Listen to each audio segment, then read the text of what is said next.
Press वार्ता में मनपूर्वक स्वागत है। आज 30 दिसंबर का दिन है। हम सभी भारतीयों के लिए गौरव का दिन है। आज ही के दिन 1943 में बंगाल की भूमि के सुपुत्र और देश के महान स्वतंत्रता सेनानी नेताजी सुभाष चंद्र बोस ने पोर्ट ब्लेयर में पहली बार आजाद भारत का झंडा फहराने का काम किया था। तो एक प्रकार से हमारे आजादी के संग्राम का ये बहुत महत्वपूर्ण मकाम था।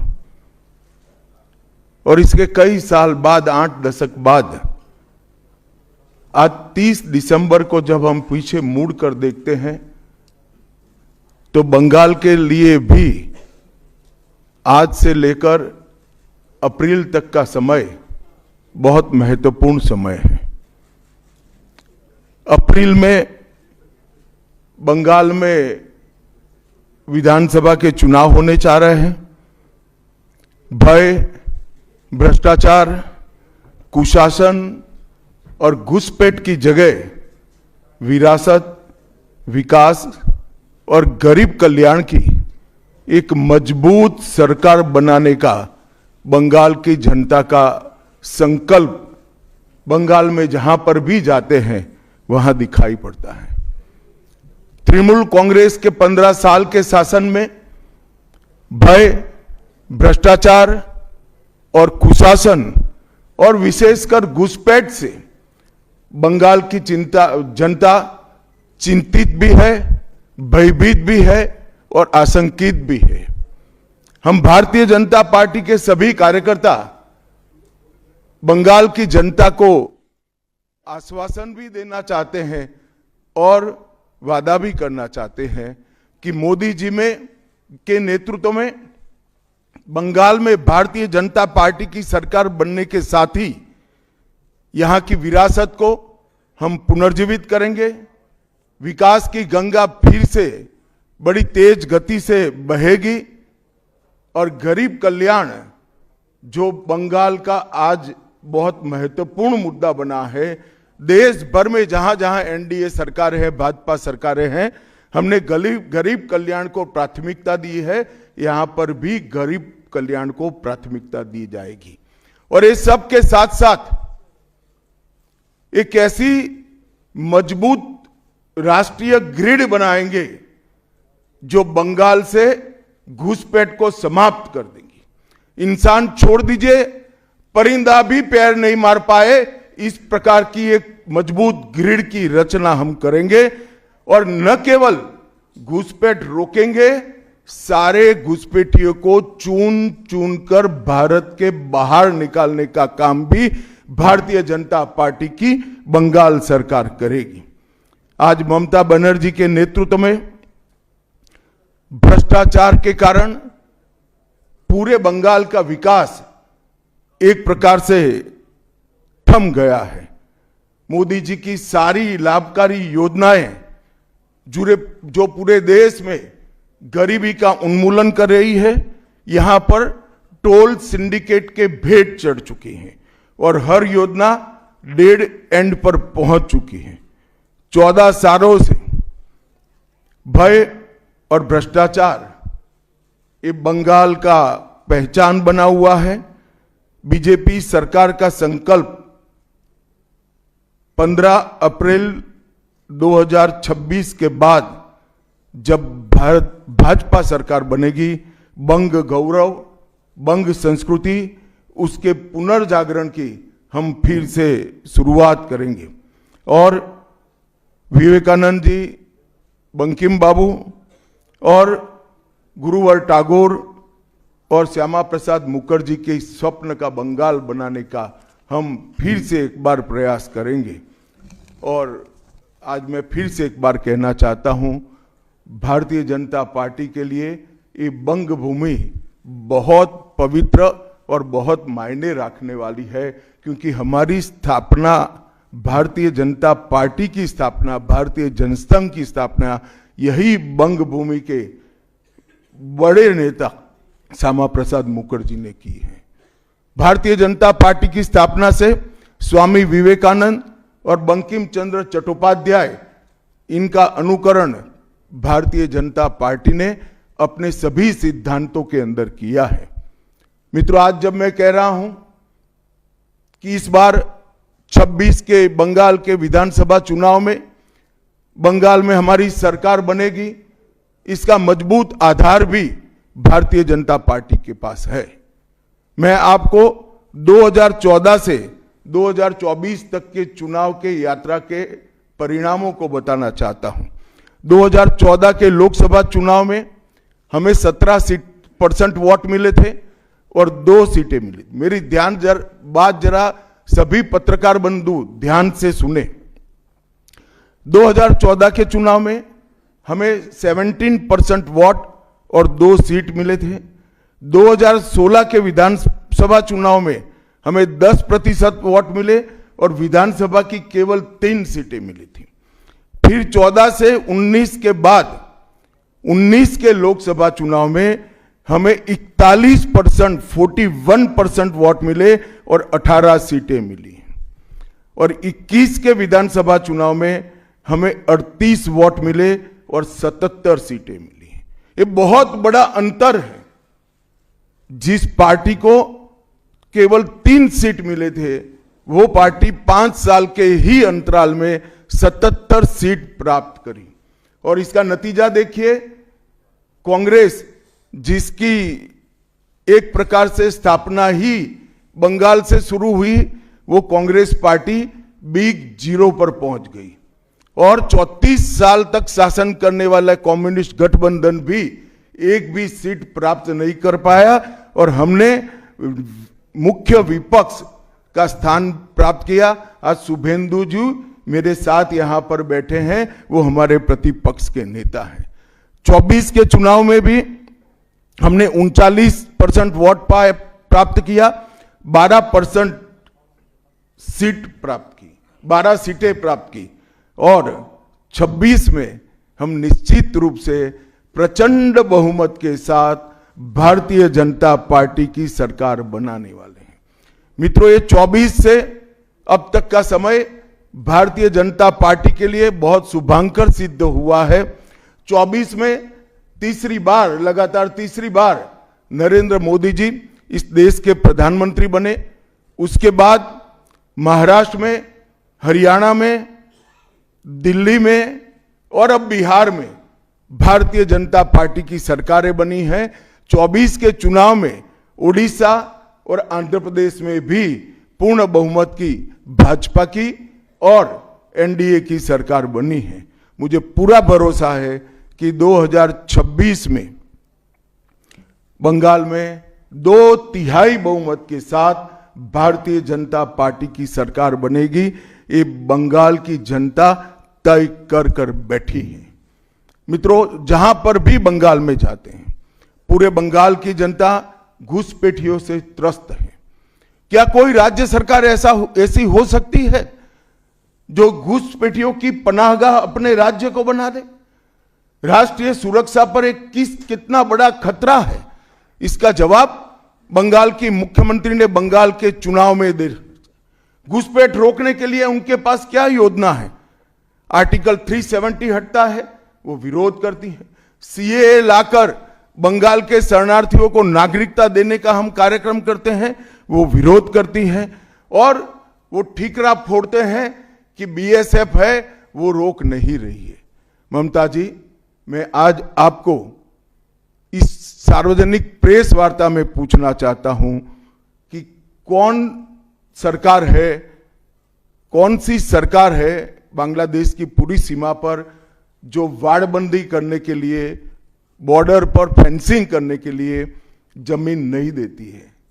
अगर आप जवाब न दे पाए तो मैं ही देता हूं। आपकी ही सरकार है जो जमीन नहीं देती है, जिसके कारण फेंसिंग का काम समाप्त नहीं होता है। फिर भी भौगोलिक रूप से कठिन सीमा पर से कोई घुस कर आता है तो कहां जाता है? सबसे पहले बंगाल के गांव में जाता है। आपका पटवारी क्या कर रहा है? आपका थाना क्या कर रहा है? क्यों इसको अरेस्ट नहीं किया जाता, क्यों उस पर केस दर्ज नहीं होता, क्यों इसको वापस भेजा नहीं जाता? जवाब है क्या आपके पास? क्या बंगाल की मुख्यमंत्री जवाब दे सकती है कि असम में घुसपैठ क्यों बंद हो गई, त्रिपुरा में घुसपैठ क्यों बंद हो गई, गुजरात और राजस्थान की बॉर्डर पर घुसपैठ क्यों नहीं होती है, पंजाब की बॉर्डर पर घुसपैठ क्यों नहीं होती है, कश्मीर की बॉर्डर पर घुसपैठ क्यों नहीं होती है, सिर्फ बंगाल में क्यों होती है? क्योंकि आपकी निगहबानी में घुसपैठ कराई जाती है और बंगाल को धीरे धीरे डेमोग्राफी चेंज कर कर आपकी वोट बैंक को पुख्ता करनी चाहती है। मगर ये लंबा नहीं चलेगा।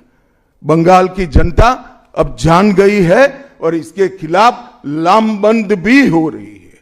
और मुझे मालूम है अगला चुनाव घुसपैठियों को निकालने के मुद्दे पर और घुसपैठ रोकने के मुद्दे पर लड़े जाने वाला है, क्योंकि न केवल ये बंगाल का अब मामला रहा है। मैं आज बंगाल की जनता को इस प्रेस वार्ता के माध्यम से बताने आया हूं कि बंगाल की बॉर्डर से हो रही घुसपैठ सिर्फ बंगाल का मामला नहीं रहा है, अब ये राष्ट्रीय सुरक्षा का मामला है। देश की संस्कृति को बचाना है, देश की सुरक्षा को सुनिश्चित करना है, तो बंगाल की बॉर्डर सील कर दे, ऐसी देशभक्त सरकार यहां लानी पड़ेगी जो ममता बनर्जी नहीं कर सकती, केवल और केवल भारतीय जनता पार्टी कर सकती है। घुसपैठ के अलावे भ्रष्टाचार से पूरी बंगाल की जनता त्रस्त है। रोजवेली चिटफंड घोटाला, कैश फॉर क्वेरी घोटाला, एसएससी घोटाला, नगर पालिका नगर नियम का भर्ती का घोटाला, गाय तस्करी का घोटाला, राशन पीडीएस का घोटाला, मनरेगा का घोटाला, पीएम आवास का घोटाला, इतने सारे घोटाले हैं कि मैं पूरा लिस्ट पढ़ूंगा तो मेरी प्रेस कॉन्फ्रेंस का पूरा हिस्सा ही उसमें चला जाएगा। अब क्या ममता बनर्जी इस बात का जवाब दे सकती है कि आपके मंत्रियों के ठिकाने पर से 27 करोड़ रुपया मिलता है, जिसको गिनते गिनते नोट गिनने की मशीन भी गर्म होकर बंद हो जाती है?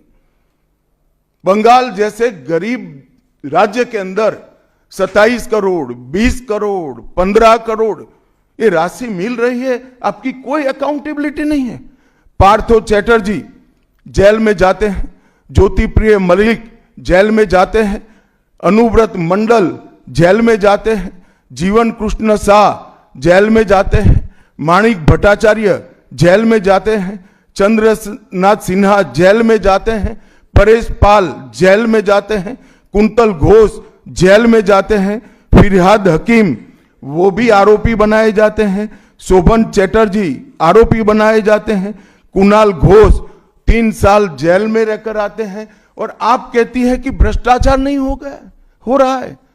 आप आंख मूंद लिए ही हो भ्रष्टाचार के लिए, मगर बंगाल की जनता अपनी आंख बंद कर कर नहीं बैठी है। गरीब बंगाल की जनता के अधिकार का पैसा आपकी कैडर की भेंट चढ़ रहा है, आपको इसको जवाब देना पड़ेगा। महिलाओं की सुरक्षा एक बहुत बड़ा मुद्दा बना है और अधिकृत रूप से कहा जाता है कि महिलाएं 7 बजे के बाद अपने हॉस्टल और घर से न निकले। हम कौन से जमाने में जी रहे? मुगल काल में जी रहे हैं क्या? ममता जी, ये आजाद भारत, यहां माताओं बहनों को पूरा दिन जब इनकी मर्जी हो, जब इनको काम हो, घर के बाहर निकलने की सुरक्षा प्रदान करना ये हमारा संवैधानिक दायित्व है, जो देने में आपकी सरकार विफल गई है। आरजी कर मेडिकल कॉलेज का मामला हो, संदेश खाली का मामला हो, दुर्गापुर मेडिकल कॉलेज का मामला हो, साउथ कॉलेज लॉ कॉलेज का मामला हो, हर जगह बेटियां असुरक्षित हैं और ढेर सारे लोग और ढेर सारी माताएं बहनें ये अत्याचार से तंग आ चुकी है, असुरक्षा से तंग आ चुकी है। वो भी राह देख रही है कि कब वोट देने का अधिकार आए और हम इन निकम्मी तृणमूल कांग्रेस की सरकार को हटा दें। सांप्रदायिक तुष्टीकरण को इस राज्य सरकार ने अपनी नीति के रूप में स्वीकार कर लिया है। अब मरहम लगाने का प्रयास हो रहा है, मैं सुबह से देख रहा हूं मगर अब मरहम लगाने से कुछ नहीं होता है। हृदय पर, बंगाल की हिंदुओं के हृदय पर घाव इतना गहरा बैठ गया है कि कोई मरहम काम नहीं आएगा। अब आपका जाने का समय तय हो गया है। यहां तक इंतहा कर दी, यहां तक कि पार्लियामेंट में वंदे मातरम पर चर्चा होती है। बंकिम बाबू ने रचे हुए वंदे मातरम पर चर्चा हुई, जो गीत पूरे हमारे आजादी के आंदोलन का प्रेरणा गीत बना, वो वंदे मातरम की चर्चा का तृणमूल कांग्रेस विरोध कर रही है, क्योंकि उनकी वोट बैंक इससे नाराज हो रही है। ये बंगाल की जनता कभी सहन नहीं करेगी। एक जमाना था मित्रों कि भारत के जीडीपी में बंगाल का योगदान 10.5% था और तीसरे नंबर पर था। जीडीपी में योगदान की दृष्टि से हमारा बंगाल तीसरे नंबर पर था। तीसरे नंबर पर से सरक कर ये 49 साल में वो 22वें नंबर पर आ गया। अब नीचे कोई जगह ही नहीं बची। बंगाल का इतना आर्थिक पतन कभी नहीं हुआ है।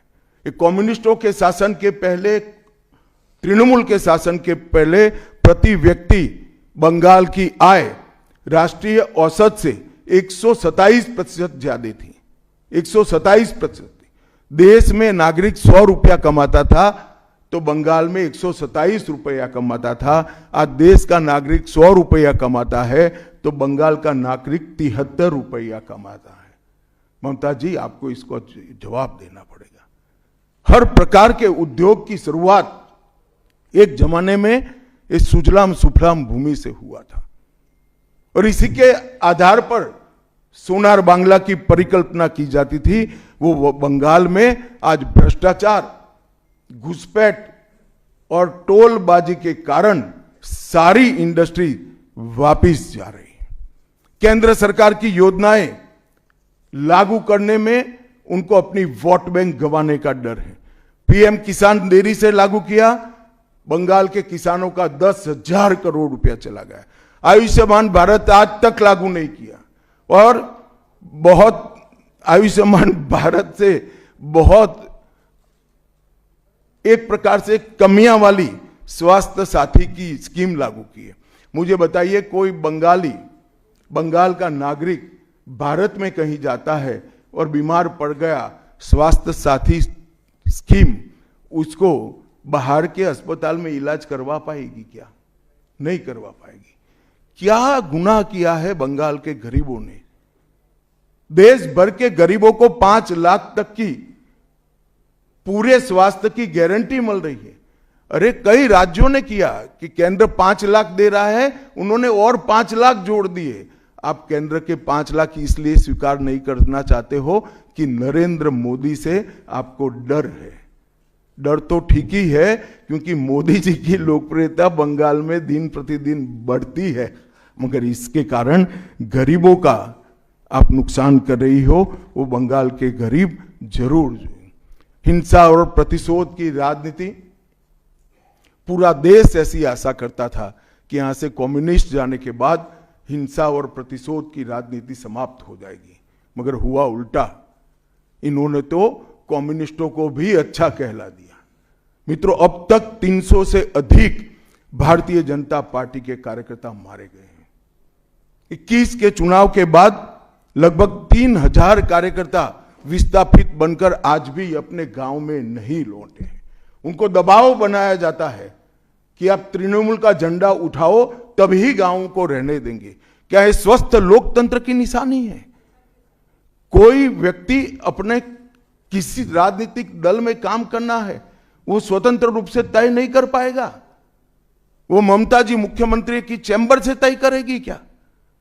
ममता जी, जितना भी प्रताड़ना करना हो करो, बंगाल की जनता अब तय कर कर बैठी है।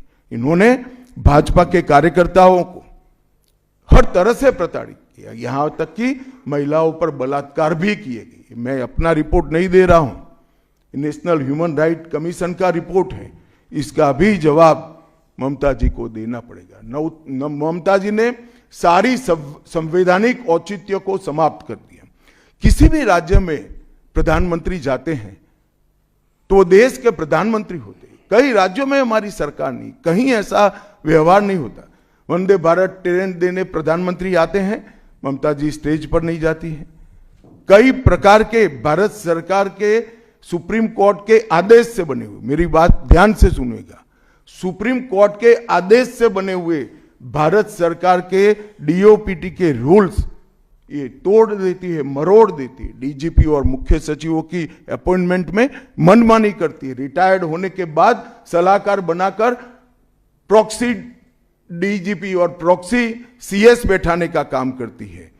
ये 34 साल कम्युनिस्टों का शासन और 15 साल टीएमसी का शासन, ये केंद्र विरोधी मानसिकता बंगाल की जनता में खड़ा कर हमारी संविधान की स्पिरिट थी, उस स्पिरिट का कंप्लीट इन्होंने अनादर करने का काम किया है। ममता बनर्जी के शासन में सिंडिकेट, तोलबाजी, कटमनी, न केवल वो सिस्टम को बढ़ावा दिया है, यहां कमाई करने का अधिकार एक ही व्यक्ति को है, भाईपो को है, और किसी को कमाई करने का अधिकार नहीं है। सब में हिस्सेदारी देनी पड़ती है।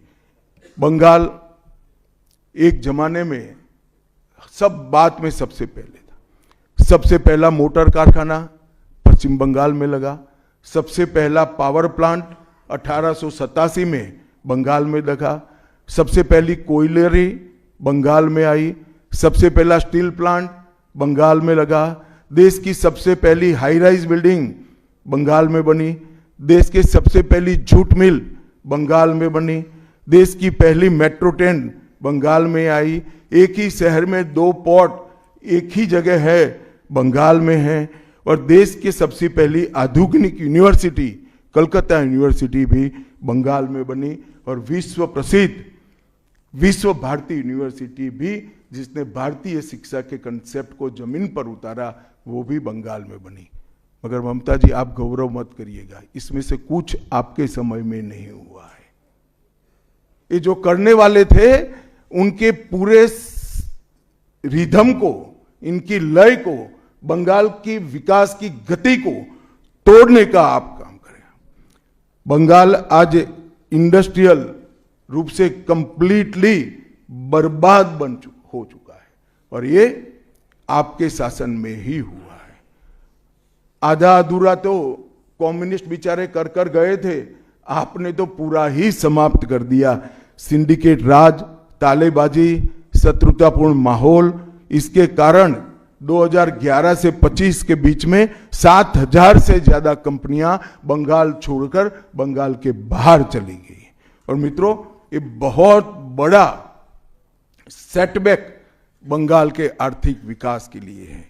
मित्रों, बंगाल स्वामी विवेकानंद, बंकिम चंद्र चट्टोपाध्याय, शरद चट्टोपाध्याय, महर्षि अरविंद, ईश्वर चंद्र विद्यासागर और कवि गुरु टैगोर जैसे महापुरुषों की धरती है।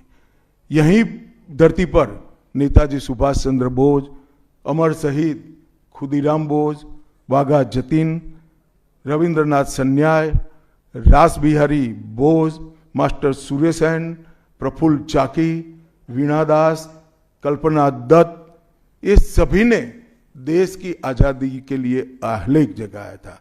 यहीं पर कई सारे फिल्मकार मिले, संगीतकार मिले, चित्रकार मिले।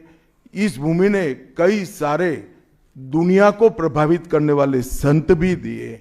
वो बंगाल आज ऐसे कगार पर पहुंच गया है कि अगर एक घुसपैठ की बयार रोकी नहीं गई तो बंगाल का अस्तित्व भी खतरे में है। ऐसा स्पष्ट रूप से समाज जीवन को जानने वाले सभी लोग मानते हैं। और अंत में मैं बंगाल की जनता को फिर से एक बार कहना चाहता हूं कि बंगाल के अस्तित्व पर तो घुसपैठिया संकट है ही है, बंगाल की संस्कृति पर एक घुसपैठिया संकट है ही है, परंतु अब ये संकट केवल बंगाल तक सीमित नहीं रहा है, पूरे देश तक ये संकट आगे बढ़ गया है। मेरा आप सभी से करबद्ध निवेदन है, आपने लंबे समय तक कांग्रेस को मौका दिया, 34 साल तक कम्युनिस्ट पार्टी को मौका दिया, 15 साल तक ममता बनर्जी को मौका दिया, इनका ट्रैक रिकॉर्ड नीचे नीचे नीचे गिराने का है। अब इससे नीचे कोई जगह नहीं बची है। और भारतीय जनता पार्टी का रिकॉर्ड है, जहां भारतीय जनता पार्टी की सरकार आई वो राज्य बीमारू राज्यों में से समृद्ध राज्य बनने की कगार में आगे बढ़े हैं। पूरा देश मोदी जी के नेतृत्व में आगे बढ़ रहा है। पूरा देश मोदी जी के नेतृत्व में सुरक्षित हो रहा है। पूरे देश में भारत की संस्कृति, भारत के धर्म, भारत की भाषाएं मोदी जी के नेतृत्व में आगे बढ़ रही है, फल फूल रही है।